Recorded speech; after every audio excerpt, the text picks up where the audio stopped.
since you were on the team that won this, can you tell, because it's always coming from people who wasn't there.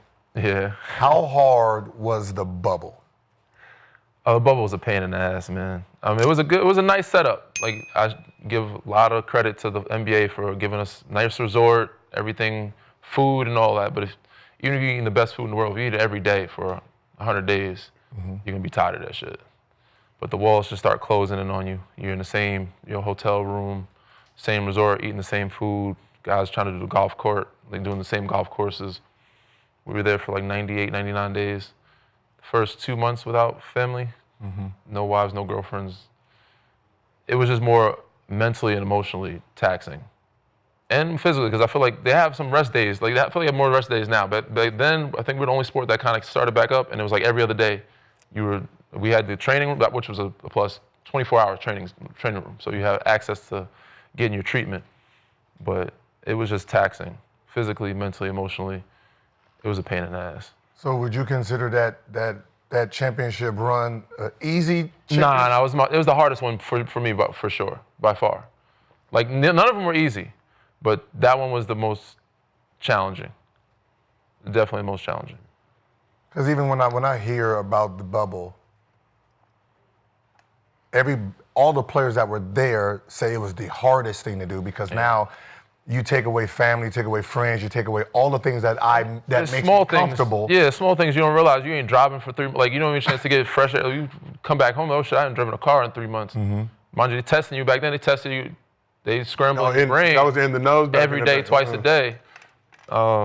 Just getting random food spots just small things that you miss that you don't realize you're not having access to. And the biggest thing for me is I'm used to playing in front of fans. Like, I feed off the fan energy. There ain't no fans there. I'm like, they got the noise it ain't the same. And that was an adjustment for a lot of guys. Some guys are comfortable playing in quiet gyms or LA Fitness, and they excelled. But I also think that's the reason why teams could come back down 3-1 and win in the bubble, because there ain't no home court advantage there. So it made it some people was easier, some people was harder. If you look at before y'all won, everybody was Clipper. It was Clippers gonna win the championship, and then when they lost, it became, this is too easy. Whoever wins is gonna be. I mean, anybody that's a Bron fan or not a Bron fan or not a Lakers fan, they're gonna hate on it, of course. But I feel like if it was in a natural environment, then we might have gotten that Lakers-Clippers series in the Western Conference Finals matchup. And that would have been. And honestly, they got the best of us most of the year, throughout the year.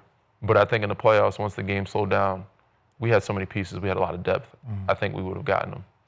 Yeah, I thought. We'll never know, right? They were a really good team, though. If it was in a bubble, then it favored the Clippers a little bit because the Laker fandom can't take over the building.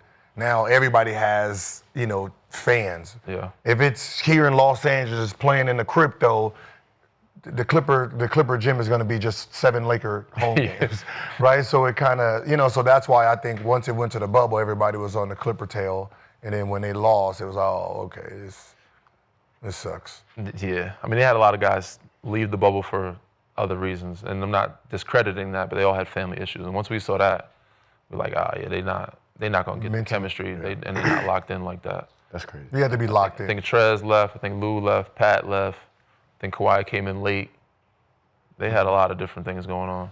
And there was a moment we said they was thinking about shutting it down. We almost left. I don't know what happened, but Milwaukee didn't play one game. Yep.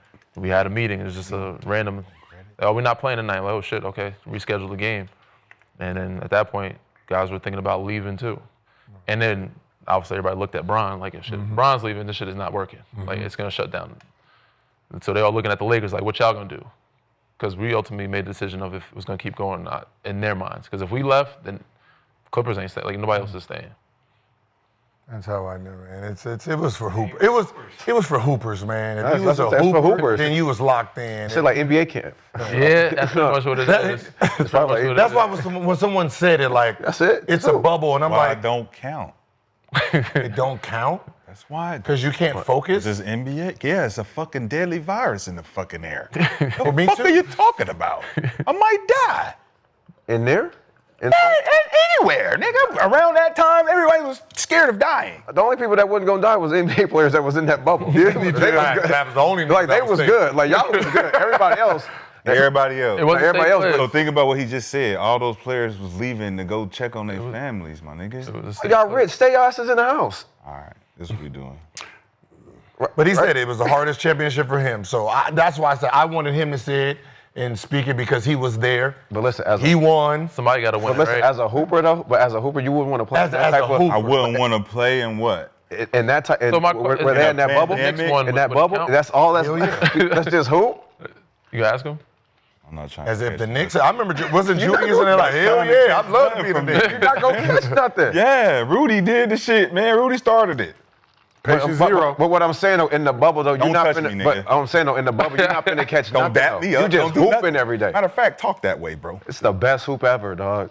Stop saying I asked because LeBron. I asked because I'm a Laker fan. Thank you. I'm a Laker fan. When LeBron leave, I would never say the nigga name again because it could be Luka. Yeah, you I don't know where y'all get this Laker from. great. I didn't say his name before he got here. I won't say it after. It's gonna Laker be great. fucking Luka. He's already ranked top 4 for me. I'm sorry. Magic and Shaq, you gotta move around. LeBron will be a Laker great, but then Magic question and who? y'all were in Disney jail. Magic and who? Magic and Shaq gotta move to 5 and 6 because Luka's 4 already. Crazy. Damn. That's crazy. If Giannis comes, Giannis is 4.